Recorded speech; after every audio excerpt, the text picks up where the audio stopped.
Karena ketika prosesnya itu serius, insya Allah yang diharapkan dari kalian itu kan hasilnya lebih serius. Nanti ujung-ujungnya, ya namanya arsitek kan tidak bisa jadi hanya dalam waktu sekali 2 kali sesi pembelajaran, tuh nggak bisa. Ini 4 tahun, kalian kurikulumnya 4 tahun, itu pun juga baru sarjana arsitektur, belum bisa dikatakan berprofesi, belum boleh berpraktek real sebagai arsitektur. Itu masih ada lagi namanya magang, bisa keprofesian 1,5 sampai 2 tahun. Itu perjalanan panjang. Karena perlu kalian ketahui, arsitek itu memiliki tanggung jawabnya besar. Nah, kalau kalian mau menganalogikan tanggung jawabnya itu gampang. Ketika kalian bikin bangunan publik, kayak mall deh. Mall isinya berapa sih? Kan nggak mungkin puluhan, ratusan, mungkin juga ribuan, gitu kan. Itu kalian yang desain. Yang tanggung jawab siapa? Tanggung jawab yang kalian. Itu tanggung jawabnya besar, karena kalian ibaratnya seperti mempertaruhkan nyawa banyak orang ketika orang-orang itu berkegiatan di dalam bangunan kalian. Karena tanggung jawabnya besar, itu harusnya mengalami proses yang serius juga, nggak main-main. Karena masalah tanggung jawab keprofesian. Itu ya teman-teman. Jadi berat tergantung ya, berat enggak itu tergantung mahasiswanya masing-masing sih. Tapi insya Allah kalau kalian memang passion, memang suka, ya ayo dijalani. Gitu kan. Oke, kita balik ya ke penugasan minggu ini. Jadi ini materi minggu ini tuh berkaitan sama font dan kop. Maaf, kalian sudah lihat ya di layarnya udah keluar? Sudah, Bu. Sudah. Sudah, Bu. Oke, kasih. Terus saya reminder lagi, sebetulnya kalian belajar teknik komunikasi arsitektur tuh ngapain sih, gitu kan? Reminder juga bahwa minggu kemarin kita sudah disampaikan ya bahwa mata kuliah ini membahas teknik penyajian dan penyampaian gagasan arsitektur melalui grafis arsitektural dengan cara manual sebagai sarana komunikasi gagasan perancangan yang informatif dan efisien. Nah, kenapa masih di highlight manualnya? Ada yang tahu nggak kenapa masih harus manual?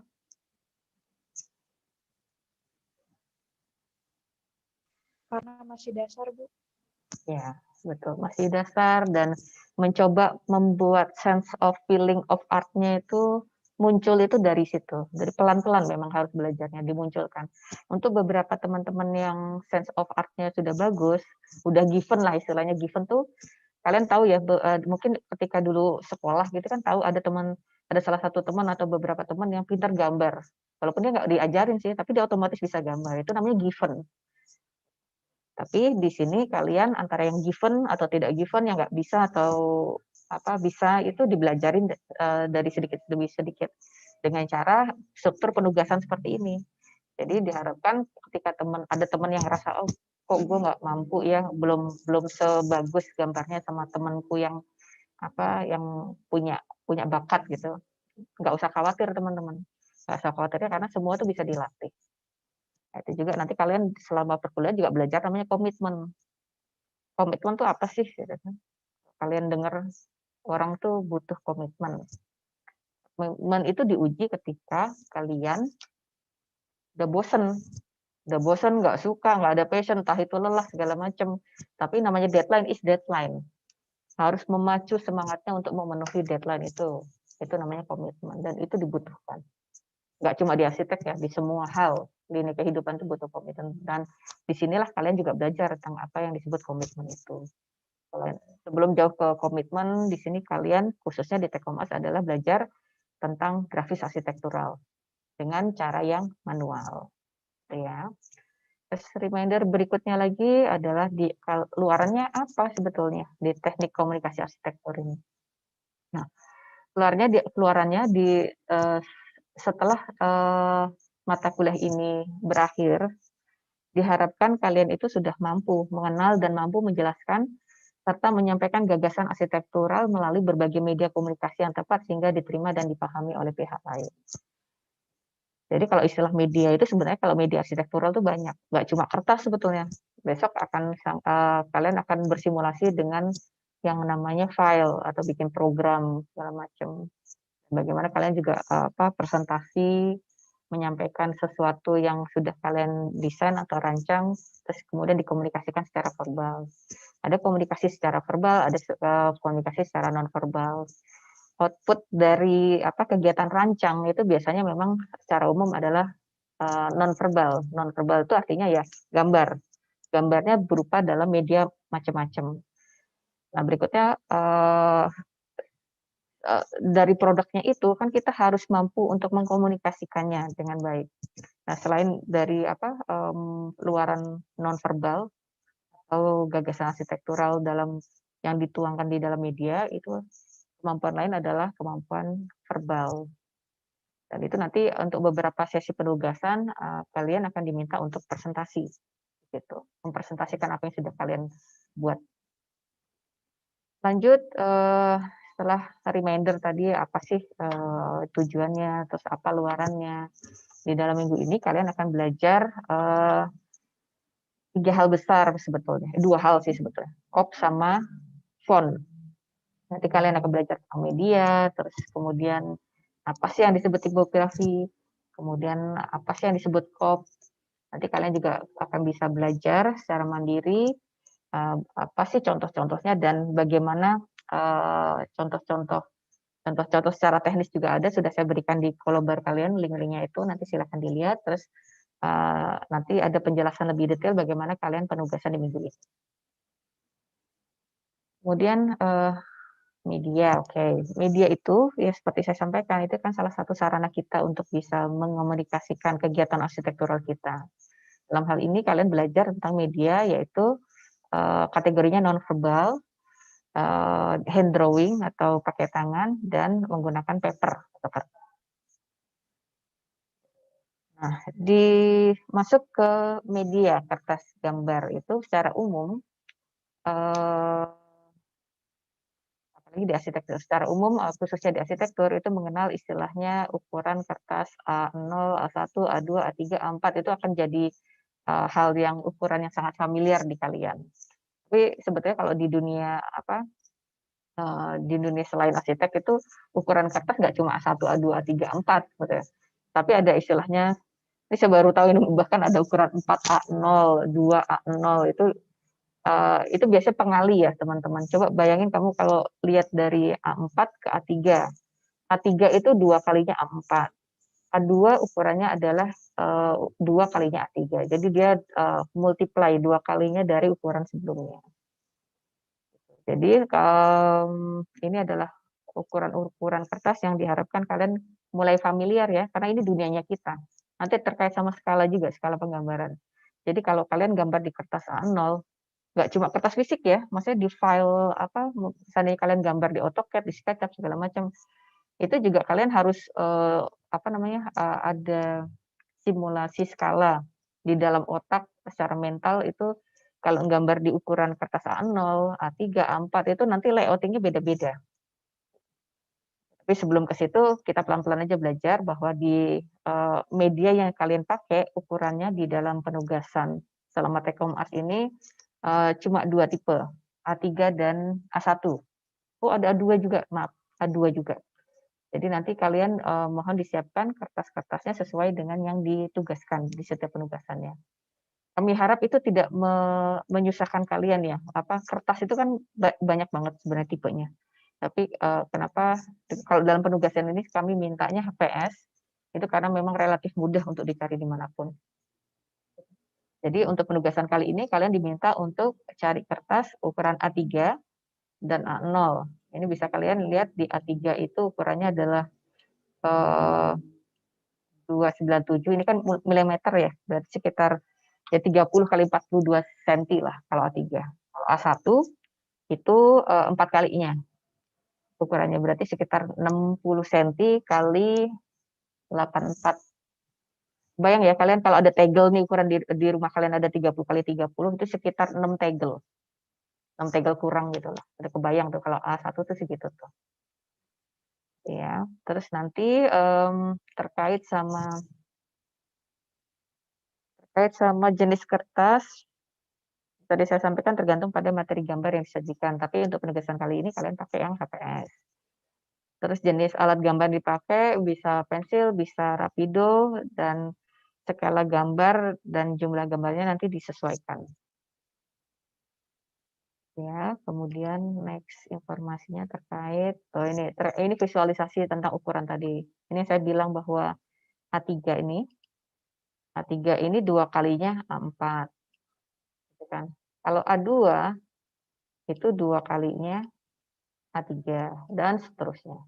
A1 itu 2 kalinya A2. Begitu pula juga A0 itu 2 kalinya A1. Begitu seterusnya. Itu logika kertasnya seperti itu, visualisasi. Kemudian next ke slide berikutnya. Ini jenis kertas. Jenis kertas nanti kalian belajar tentang kertas HVS, jenisnya adalah kertas HVS, dan satu lagi yang mau saya sampaikan nanti kertas kalkir. Kalau HVS sendiri singkatannya adalah dari, ini saya terus terang saya nggak tahu bacanya. Tapi kayaknya kalau bahasa Belanda itu katanya kan letterlock, literally sesuai dengan tulisannya. Mungkin Godfried Scriptpapier. Saya nggak tahu ya persisnya, maaf teman-teman. Jadi itu HVS yang sering kita dengar itu ternyata juga ada singkatannya itu dari bahasa Belanda. Yang artinya adalah kertas tulis bebas serat kayu. Dan kertas jenis HVS ini dibuat dari pulp, itu yang bubur. Jadi serat kayu itu kan dijadiin bubur dan tidak mengandung lignit atau perekat antar serat di dalam pohon. Kan biasanya ada kandungan lignitnya itu di pohon. Ini dihilangkan lignitnya sehingga tidak mudah merubah warnanya menjadi kekuningan jika diletakkan di bawah sinar matahari atau sinar lampu. Tidak mudah itu tidak berarti tidak berubah ya teman-teman. Untuk jangka panjang, HVS itu memang juga berubah juga warnanya, gitu. Tapi lama. Ini jadi relatif tidak mudah berubah. Itu HVS yang biasa kalian tahu di toko-toko itu kan HVS ukurannya bisa gramasinya beda-beda. Gramasi itu kayak 70 gram, 80 gram, 100 gram itu menunjukkan ketebalan kertasnya. Kemudian lanjut kertas kalkir. Nah, kertas kalkir ini kalau kalian browsing itu di bahasa Inggrisnya istilahnya paper tracing sih. Tapi di Indonesia kita di arsitektur nyebutnya kertas kalkir. Kertas kalkir itu kertas tembus pandang yang biasanya digunakan oleh para desainer untuk merancang desain atau gambar. Dan kertas kalkir ini lebih mudah untuk menyesuaikan gambar yang mereka buat dan sangat mudah dipakai dibandingkan dengan kertas lain. Karena kertas ini dirancang dengan struktur seperti kaca bening yang dapat dilihat tembus dari permukaan ke bagian belakang kertas kalkir. Jadi teman-teman mungkin saya nggak tahu kalau sekarang ini cuma kenapa saya menyampaikan kertas kalkir, karena kertas kalkir itu pengetahuan umum di bidang arsitektur. Kenapa sangat banyak dipakai kertas kalkir karena alasan-alasan berikut. Tapi jangan lupa juga karena teknologinya berubah ya teman-teman. Dulu bahkan zaman saya masih kuliah itu masih belum boleh pakai komputer sama sekali. Dan kami pakainya waktu itu saya pakainya masih kertas roti, kertas kalkir, kertas ivory, kertas HVS segala macam. Dan itu adalah media kami untuk menggambar. Nah kertas kalkir itu adalah itu yang di slide ini bahwa sangat mudah dipakai karena dia itu kayak kaca bening. Seperti kalian ketahuan gambar arsitektur itu nggak cuma selembar.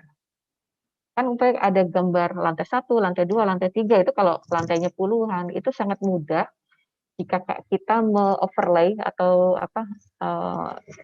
kertas 1, kertas 2, kertas 3. Nah itu untuk melihat biasanya melihat struktur, melihat layout struktur, melihat layout furniture segala macam itu gampang ketika kita mengoverlaykan kertas kalkir satu sama yang lain. Nah, basic pemikiran ini masih manual zaman dulu. Nah, kalau zaman sekarang mungkin teman-teman tidak akan lagi dipaksakan untuk pakai kertas kalkir. Tapi paling enggak kalian sudah punya informasi, pemahaman kenapa sih orang dulu pakai kalkir, kenapa sekarang jarang gitu. Walaupun mungkin masih sih ada beberapa konsultan masih pakai kertas kalkir gitu kan. Kalau kadang-kadang di ke lapangan itu ada juga yang bawa kalkir gitu kan. Tapi ada juga yang bawa HVS. Tergantung ketersediaan aja sih sebetulnya. Tapi yang maksud saya sampaikan kertas kalkir itu kan hal yang sangat lumrah untuk diketahui arsitek, tapi itu dulu. Tapi di zaman kalian mungkin sudah nggak lagi. tapi minimal kalian tahu sejarahnya kenapa kertas kalkir itu penting buat arsitek waktu zaman itu. Lanjut pemahaman tentang tipografi, itu kan kalian tadi sudah belajar tentang media, kemudian lanjut ke tipografi.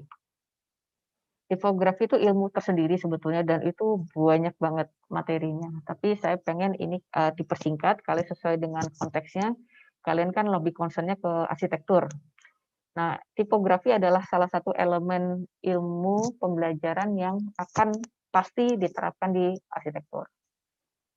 Dan kita nanti akan belajar sedikit-sedikit kalian memahami apa sih tipografi, terus apa aja yang disebut tipografi. Oke, lanjut ke asal muasal dari tipografi itu sendiri. Tipografi itu dari kata apa namanya, kata Latin ya, Greek word, dari kata typos yang artinya stamp for making impression in clay. Dari zaman dulu tuh kan zaman Yunani ya, Yunani dulu tuh mereka kan suka bikin stamp atau apa namanya ya, stempel istilahnya. Stempel itu dari clay. Itu kalau kalian apa namanya lihat film-film zaman Yunani gitu kan, mereka biasa kalau bikin surat menyurat itu ditempel di clay-nya itu keabsahannya seperti itu. Itu meaning dari apa namanya typosnya tadi. Sedangkan dari kata graphein-nya sendiri meaningnya adalah writing. Jadi tipografi itu sebetulnya sesuatu membuat impresi ya. Stamp itu stempel, jadi kayak marking tapi dengan cara menulis. Itu disebut tipografi. Berdasarkan dari katanya, dari istilah usul asalnya. Kemudian lanjut ke definisi tipografinya itu sendiri, bahwa tipografi itu adalah art and technique of arranging type to make written language legible, readable, and appealing when displayed.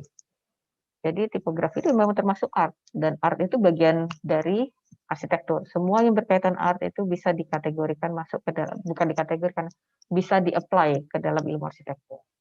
Dan tipografi adalah seni dan teknik untuk ngatur tulisan itu agar legible, agar bisa mudah dikenali, readable itu ada mudah dibaca, dan appealing when display. Jadi ketika disajikan itu menarik perhatian. Karena di arsitektur sangat penting untuk membuat kesan baik di dalam setiap presentasi kita. Jadi tipografi adalah konten atau ilmu yang penting di dalam arsitektur. Ya, nanti contoh-contohnya juga banyak. Kalian bisa belajar lebih detail di internet karena saya nggak bisa menayangkan semua materi tipografi. Ini hanya yang umum aja yang bisa saya sampaikan. Harapannya ya teman-teman, kalau di dalam perkuliahan itu, saya selalu bilang namanya perkuliahan, di semua perkuliahan ya, itu sebenarnya ilmunya cuma gunung es. Jadi cuma di ujungnya doang sebenarnya kalian taunya itu. Kenapa cuma di ujung doang? Karena waktunya terbatas. Jadi walaupun kayaknya 4 tahun waktunya banyak, itu sebenarnya nggak cukup untuk bisa tahu semuanya. Sama seperti yang saya sampaikan bahwa tipografi itu ilmunya banyak, luas gitu. Kalau kalian mau cari tahu sendiri lebih dalam silakan. Yang saya sampaikan hanya di permukaannya. Balik lagi di slide ini bahwa penerapan tipografi pada bidang berwarna itu juga harus hati-hati karena kata-kata teksnya dengan warna itu harus disesuaikan. Kalau warnanya sama otomatis dia nggak kelihatan. Tapi beda ketika kita mengolah latar belakangnya kayak garis-garis dibikin render atau hatch itu apa sih namanya, hatch itu apa bahasa Indonesianya, arsir, diarsir dengan model jenis tertentu, dengan membiarkan kok kata atau huruf yang kita mau dibiarkan di situ, itu akan membentuk membentuk tipografi yang berbeda hasilnya. Nah, ini adalah contoh-contoh bagaimana tipografi diimplementasikan untuk menggunakan untuk dipakai untuk menunjukkan identitas tertentu. Kayak ada Mowileg, ada Yahoo, Harley Davidson, ada Dole, ada Ini kayaknya website arsitektur digital. Ini adalah salah satu contoh dari sekian banyak contoh untuk menunjukkan bagaimana tipografi itu diaplikasikan untuk menunjukkan identitas tertentu. Lanjut kita memahami tentang huruf. Mungkin kalian sudah sangat familiar ya, bagaimana huruf itu adalah ya sekumpulan abjad seperti yang yang tertera di slide yang tampil di layar kalian. Ini adalah contoh dari bagaimana huruf itu dibuat. Kemudian kalian perlu belajar lagi bahwa jenis huruf itu banyak ya teman-teman. Ini contohnya adalah di AutoCAD. AutoCAD mungkin ada template default-nya. Default itu standar. Standar AutoCAD itu dipakai istilahnya font type-nya monotext, proporsional, slanted, filled, sama simbologi. Nah, sebelah kanan itu adalah model huruf-hurufnya seperti itu. Jadi ketika dia keluar, font type-nya kalau monotext dengan jenis, kalau kalian ngetik ya mau di Word kayak mau di CAD atau di banyak program-program itu biasanya muncul tuh kalian mau jenis fontnya seperti apa. Itu menunjukkan tipe fontnya yang akan dipakai seperti apa. Itu ada Lucida Console, dia jenis fontnya seperti ini, akan berbeda ketika kita memakai huruf Arial, jenis Arial, dia akan tipenya seperti ini. Berbeda lagi kalau kita mau pakai yang huruf simbol, itu juga akan seperti ini. Jadi macam-macam silahkan, karena ini bidang kita bermain, font type itu juga jadi salah satu yang penting juga di dalam menyampaikan, mengkomunikasikan arsitektur, kegiatan arsitektur. Kemudian lanjut.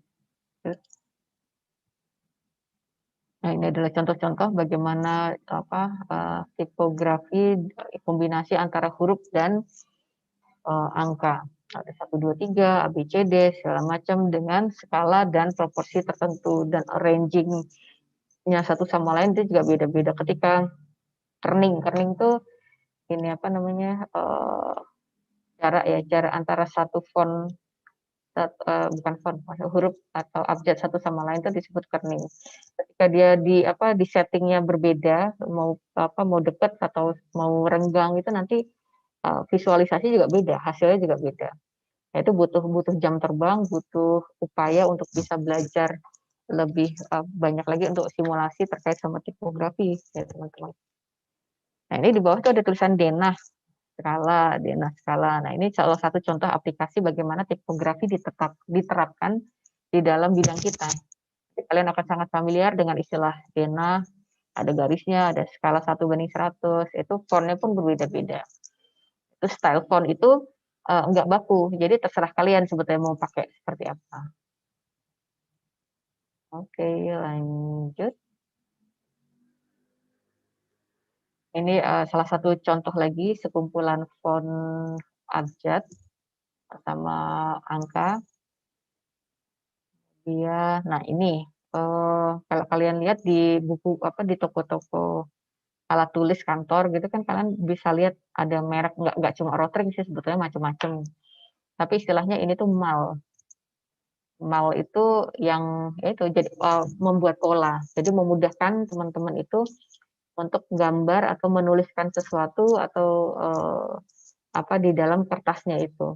Itu jadi mereka di dalam MAL-nya itu sudah ada tuh tulisan A, B, C, D, 1, 2, 3, 4, 5. Dan itu modelnya rapi. Jadi kalau kita pakai hasil tulisan kita di gambar manual itu jadi rapi. Dan ini memang tidak diwajibkan teman-teman untuk punya ini, tapi zaman dulu biasanya, apalagi di zaman saya tuh rata-rata teman-teman biasa pakai seperti ini ngemalnya, karena semuanya manual, dan diharapkan di kalian eranya adalah membangkitkan sense of feeling art-nya itu dengan cara menikmati setiap proses pentahapannya itu dengan cara manual. Ini balik lagi MAL itu, atau ini salah satu alat kalian untuk bisa bermain tipografi adalah dengan alat-alat ini, MAL ini. Jadi nanti ada skalanya di situ, ada yang besar, ada yang kecil, ada 1:100, 1:50 segala macam. Ada. Nah, nanti kalian coba cek di Kolabor jika belum ngecek. Jadi, saya menyertakan ketentuan atau contoh-contoh teknis yang bisa kalian, ikuti atau pelajari. Sebenarnya banyak ya, tutorialnya, cuma ini ada 3 tutorial yang saya pilih untuk kalian bisa belajar bagaimana sih bikin tipografi secara manual seperti apa. Dan ada 3 video, yang pertama ada videonya sekitar 13 menitan, ada lagi menggambar tipografi pakai Speedo sekitar 5 menitan durasinya, dan yang terakhir mungkin nanti ada terakhir sekitar 50 menitan itu bikin kombinasi antara tutorial bikin pop sama teksnya tadi. Itu lebih advance, jadi memang durasinya lebih panjang. Kemudian lanjut, ini adalah contoh bagaimana aplikasi tipografi di dalam gambar-gambar arsitektur. Jadi kalau kalian lihat ini ada tulisan, ada angka, banyak banget gitu kan. Ini yang disebut gambar teknis karena ya memang wujudnya gambar. Dan kenapa teknis? Karena memang ketentuan teknisnya banyak sekali di sini. Ini biasanya spek-spek yang muncul di sini. Entah itu mungkin ukuran atau mungkin besaran mungkin kalau seandainya dia pakai pipa gitu kan, namanya potongan gambar itu cuma bisa kelihatan dari 2 dimensi. Tapi dengan informasi-informasi seperti ini, itu akan lebih detailing bagaimana bisa menunjukkan, oke ini ketebalan plat tangganya berapa, dia pakai materinya apa biasanya, atau biasa pakai besinya pakai ukuran berapa. Nah, itu biasanya di situ. Dan itu sekali lagi kalau kaitan konteksnya dengan teknik komunikasi arsitektur adalah kalian belajar tipografi. Gimana caranya mengaplikasikan ilmu itu di dalam penggambaran teknis arsitektural. Jadi ya jangan sampai kalian ngerasa kadang gambar-gambar font jenis tertentu itu kan indah ya, ada lekukannya banyak gitu segala macam. Tapi kalian harus juga bisa mempertimbangkan sebetulnya informasinya buat apa gitu. Kalau yang penting adalah keterbacaannya, ya jangan pakai yang melingkar, jenis-jenis yang melingkar itu. Cukup yang yang simple, minimalis, tapi yang jelas yang gampang terbaca. Itu kalau buat gambar kerja, gambar teknik seperti ini. Ini adalah contoh-contoh bagaimana aplikasi tipografi, font, jenis huruf dan angka dikaitkan sama keilmuan kita. Ini adalah gambar kerja dan bagaimana diaplikasikan huruf dan angka di dalam penggambarannya. Kemudian lanjut kita belajar tentang COP. Kalian belajar COP. Jadi di sini kalau dilihat dari definisinya, saya cari COP istilah di pemahaman di KBBI atau Kamus Besar Bahasa Indonesianya itu COP itu judul artinya adalah judul pertama. Yang kedua adalah kepala genggam telepon. Nah, selanjutnya adalah contoh bagaimana menggunakan istilah COP. Tapi kenapa ada arti judul, ada 2 arti dalam satu kata yang sama, itu biasanya tergantung konteksnya. Nah, kalau konteks arsitektur itu yang definisi COP yang paling tepat adalah nomor 1, yaitu judul. Jadi sebagaimana yang dipahami dari Kamus Besar Bahasa Indonesia dan kita punya pemahaman sama terhadap kata, COP itu adalah judul. Kalau COP gambar berarti judul gambar memang. Jadi informasinya adalah menjelaskan bagaimana sebenarnya kertas ini tuh apa sih gitu. Apa yang mau disampaikan, itu biasanya ada di dalam COP-nya, itu judul-judulnya. Nah, terkait tadi COP yang artinya judul, secara umum kalau di arsitektur ada istilahnya format. Format itu ya bentukan standar bagaimana menyampaikan gambar. Jadi tadi kita udah ngomongin tentang media ya, tentang ukuran, tentang jenis kertas segala macam, itu juga kategori termasuk format COP. Nah, kaitannya sama format yang lebih detail tentang bagaimana menginformasikan judul gambar, COP gambar, itu ada yang seperti disampaikan di layar kalian ini. Jadi secara umum itu ada 6 kategori besar lah. Pertama ada keterangan tentang identitas konsultan perencana. Kemudian yang kedua adalah keterangan tentang proyeknya. Jadi judul proyek biasanya, umpamanya pembangunan, bentar maaf, baterai laptopnya sudah mau habis, saya lupa. Maaf ya teman-teman. Saya lanjutkan sambil jalan, dan kemudian itu judul proyek biasanya menunjukkan sebetulnya kalian terlibat atau mau menampilkan proyek apa. Maka kalau seandainya ada mata kuliah perancangan arsitektur atau teknik komunikasi arsitektur, itu biasanya ditaruh di dalam judulnya itu, atau di copy. Kemudian lanjut tentang penjelasan tentang isi gambar. Ini ada contohnya di sebelah kiri ya. Teman-teman kalau bisa lihat di sebelah kiri itu ada informasinya, umpamanya nomor 1 tentang keterangan tentang identitas konsultan, itu biasanya di paling atas nih, nomor 1 ini. Itu identitas konsultan tuh biasanya ditaruh di situ. Kemudian kalau nomor 2 keterangan tentang proyek pekerjaan bangunan, itu biasanya memang judul. Nah, judul biasanya diletakkan setelah identitas konsultan perencanaan ini, seperti ini. Konsultannya. Kalau di Jaya tuh ada yang istilahnya konsultan arsitektur terkenal tuh adalah PT Arkunin. Biasanya kan ada tulisannya tuh di situ PT Arkunin sebagai perencanaannya. Sorry, kalau proyek sorry, kalau identitas konsultan perencanaan, kalau PT Arkunin itu biasanya di atas. Kemudian proyek pekerjaan pembangunan biasanya apa seandainya desain pengembangan mall B Exchange, itu biasanya tulisannya adalah di nomor 2 itu. Kemudian lanjut nomor 3 ada penjelasan tentang isi gambar ya. Jadi di situ ada keterangannya sebetulnya gambarnya kategorinya apa.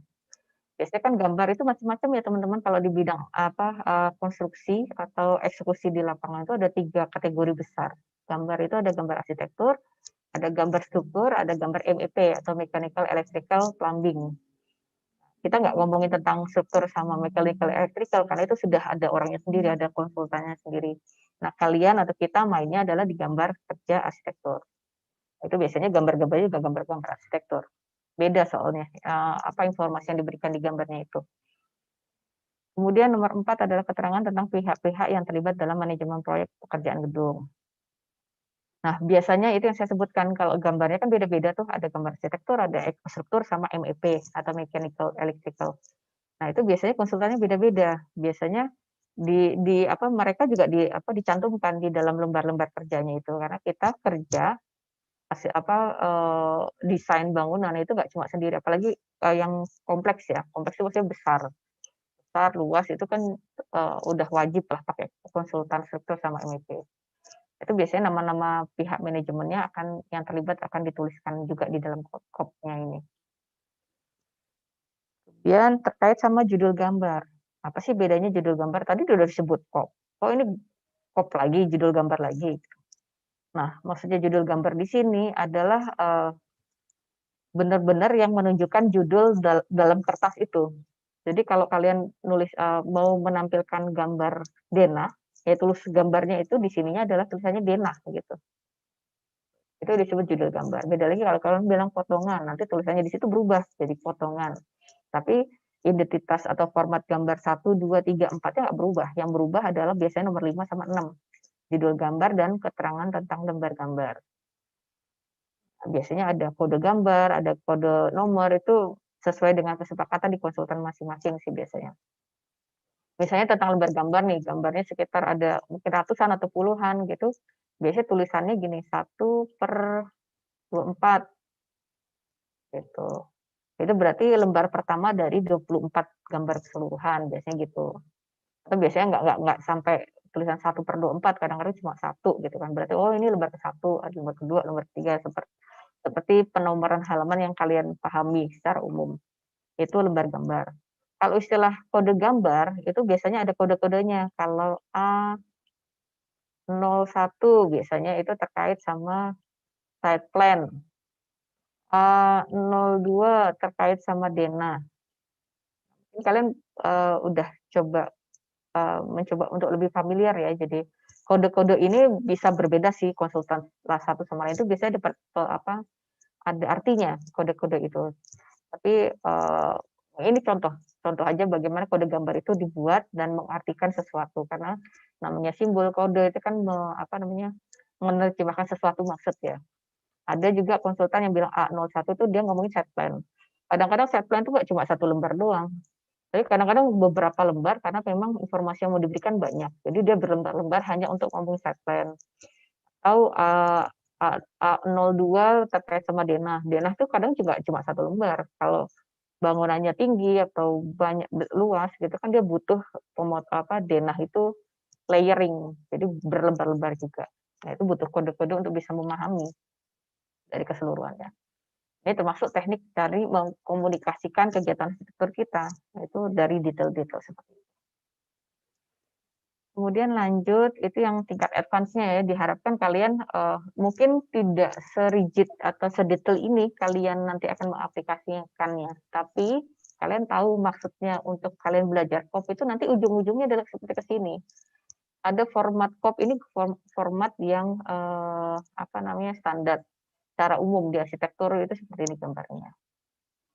Dan kalian sudah harus mulai familiar dengan hal-hal ini. Nah, ini kalau kita lihat bagaimana COP itu diterapkan di dalam gambar arsitektur rumah atau gedung sederhana. Itu judulnya pos jaga. Jadi ini kalian lihat ada COP-nya, kemudian ada gambarnya bagaimana denah, potongan dan tampak itu diletakkan dalam satu bidang gambar. Dan juga bagaimana tipografi yang sudah kita pelajari tadi sebelumnya diaplikasikan ke dalam contoh ini. Jadi ini adalah contoh menggunakan COP dan menggunakan tipografi. Dan tambahan lagi mungkin adalah bagaimana melayout denah, potongan dan tampak seperti ini. Dan ini aplikasi pemahaman juga terkait sama minggu kemarin yang kalian belajar tentang data arsitek. Itu kan salah satu itemnya yang kalian belajarin, kalau kalian nggak skip, itu masalah skala. Dan skala itu penting banget di dalam arsitektur. Itu makanya saya bilang sebetulnya apapun yang kalian lakukan, yang kalian pelajari itu sebenarnya cuma gunung es.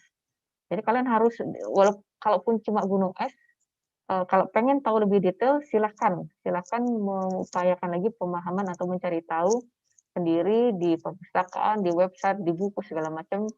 Itu adalah upaya kalian untuk bisa tahu sebetulnya tadi contohnya masalah tipografi. Balik lagi kaitannya sama data arsitek yang kemarin pelajarin, kalau kalian nggak skip itu ada namanya skala, dan skala itu sangat penting. Salah satu bagian yang terpenting juga di dalam arsitektur. Jadi kalau kalian gambarin 1:100, 1:50 itu berbeda cara layoutnya. Bisa jadi umpamanya kalau kalian bilang skala 1:50 itu maksudnya 1:50 itu gini, 1 senti di ukuran sebenarnya di dalam dunia nyata, itu artinya 1 senti di dalam gambar ini, itu artinya di dunia nyatanya itu 50 senti. Itu disebut nama skala perbandingan. Jadi ini adalah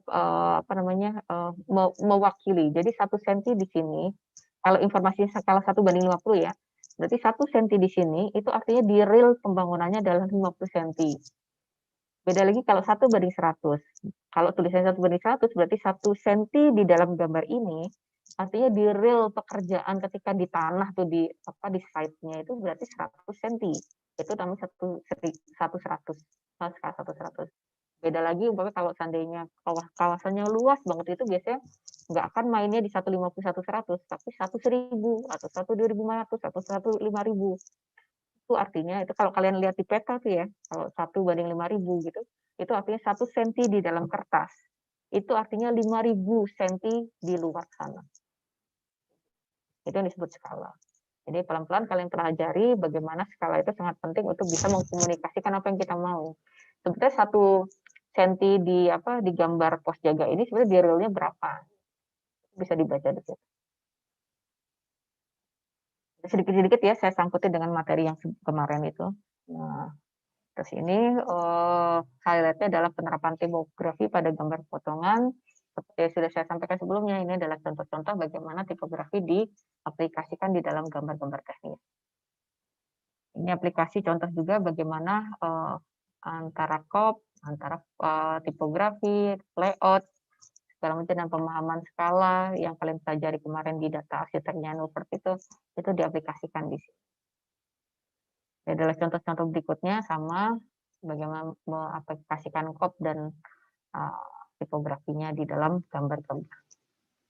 Itu, dan kalau kalian lihat COP itu nggak ada yang sama. Nggak ada yang sama karena memang nggak ada ketentuan baku yang dipakai semua konsultan, itu nggak ada. Tapi informasi bahwa COP itu menunjukkan informasi judul kegiatan arsitekturalnya itu perlu kalian sampaikan di situ.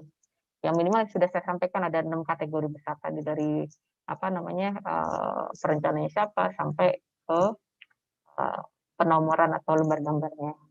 Itu terkait sama gambar teknis ya teman-teman. Soalnya untuk gambaran konsep, ide, desain segala macam mungkin tidak serigid itu. Ya, intinya sudah ada konsultannya atau nama kalian, mata kuliah apa, judulnya apa, itu biasanya udah oke gitu. Tapi pada prinsipnya sebetulnya setelah tahap pembuatan konsep gambar, itu lanjutnya adalah gambar-gambar teknis. Nah, gambar-gambar teknis itu butuh sesuatu yang rigid yang dipakai kopnya sama dalam satu dokumen gambar. Jadi kopnya biasanya sama semua dalam satu dokumen gambar. Ini adalah contoh dari beberapa konsultan dan bagaimana mereka mempunyai gayanya masing-masing untuk bikin kop. Boleh nggak sih Bu kalau saya bikin desainnya sendiri kalau besok saya punya konsultan? Boleh, boleh banget, terserah. Ini adalah bagaimana contoh-contoh selanjutnya ya, aplikasi terkait sama kop, sama tipografinya di situ.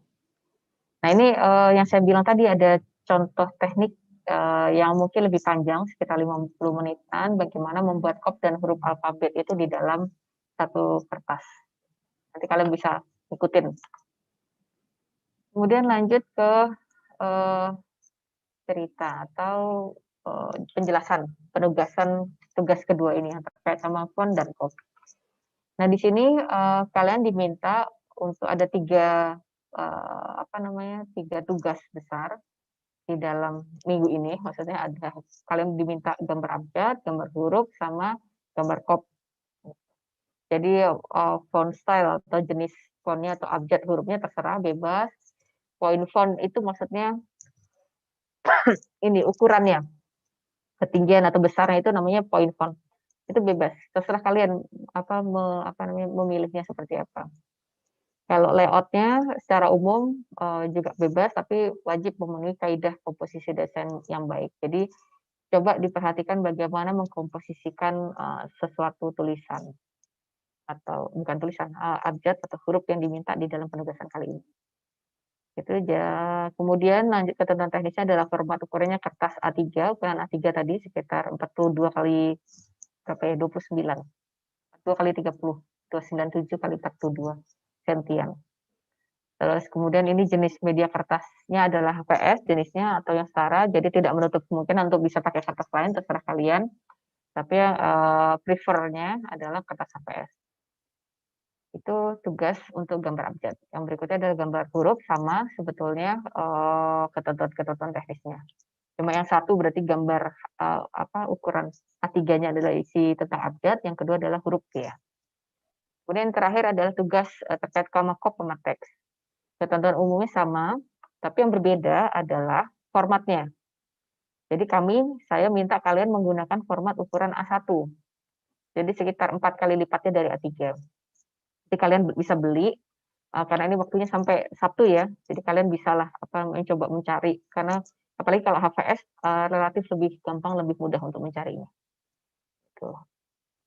Kemudian lanjut ke ketentuan teknis lainnya adalah isi teks dalam kopnya adalah ada nama mahasiswa, ada nomor induknya, kemudian ada nama mutu kuliahnya, kemudian jangan lupa juga ada tulisan program studi arsitektur, Fakultas Teknologi dan Desain, Universitas Pembangunan Jaya. Nah, kemudian adalah contoh ya. Ini bagaimana kalian salah satu ide, nggak mesti sama persis ya, boleh kalian berkreasi, tapi bagaimana tugas gambar huruf A3-nya seperti ini. Jadi kalian punya kertas gambar A3, yuk coba bikin kop di ukuran A3 itu, kemudian tulislah secara manual pakai tangan bagaimana menuliskan A, B, C, D, sampai Z, huruf besar, huruf kecil, terserah, tapi harus lengkap A sampai Z gitu ya. Terus kemudian ini adalah juga salah satu contoh lain lagi bagaimana kalian mengerjakan penugasan gambar huruf di format A3. Boleh juga seperti ini. Jadi tulisannya mungkin meliuk-liuk is okay. Jadi saya tidak minta kalian rigid atau concern di satu jenis font tuh enggak. Jadi terserah kalian.